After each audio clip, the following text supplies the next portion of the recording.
एक निवेदन है। हाँ जी। मैं इस पायदान पर क्विट करना चाहूँगा।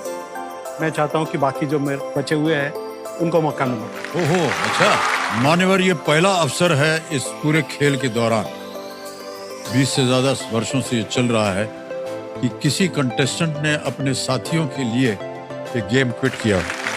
दोस्तों, क्या आपने कभी तसव्वुर किया है कि कोई शख्स कौन बनेगा करोड़पति जैसे बड़े शो में लाखों रुपए जीतने के बाद अचानक खेल छोड़ दे, सिर्फ इसलिए कि दूसरे लोगों को मौका मिले? यह है डॉक्टर नीरज सक्सेना, जो ना सिर्फ एक यूनिवर्सिटी के वाइस चांसलर हैं बल्कि एक ऐसे इंसान हैं जिनकी सोच ने शो के मेज़बान अमिताभ बच्चन समेत सभी को हैरान कर दिया। KBS खेलते हुए डॉक्टर नीरज ने ज़िंदगी के वो तजुर्बात बताए जिन्होंने उनकी सोच और मकसद को बदल कर रख दिया। डॉक्टर अब्दुल कलाम के साथ काम करके उन्होंने अपनी सोच को कौम की खिदमत की तरफ मोड़ दिया। हमें ये सबक देता है कि हकीकी कामयाबी वो होती है जिसमें दूसरों को भी आगे बढ़ने का मौका दिया जाए।